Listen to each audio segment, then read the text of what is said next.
Thank you, Madam Speaker. I rise to ask question number 86 for 2015 to the Honourable Prime Minister, Minister for Voreqe Affairs and the Sugar Industry. Would the Honourable Prime Minister inform this Parliament when will the Fiji Sugar Corporation hold its annual general meeting and release the annual reports of 2012, 2013 and 14 as announced by the FSC Executive Chairman Abdul Khan through FBC News on 9th April 2015. Thank you, Madam Speaker. Thank you, the Honourable Prime Minister and Minister for Voreqe Affairs and Sugar Industry.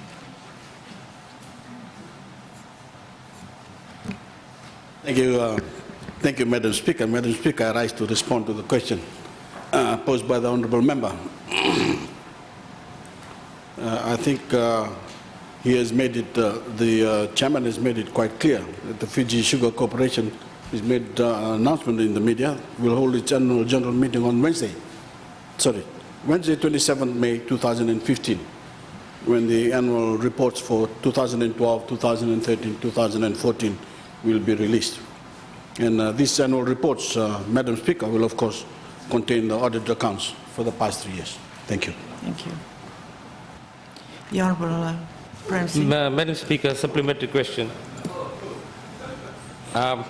Could the Honourable Prime Minister inform this House that when this AGM is held, would the government move to acquire minority shareholders to become the 100% owners of FSC?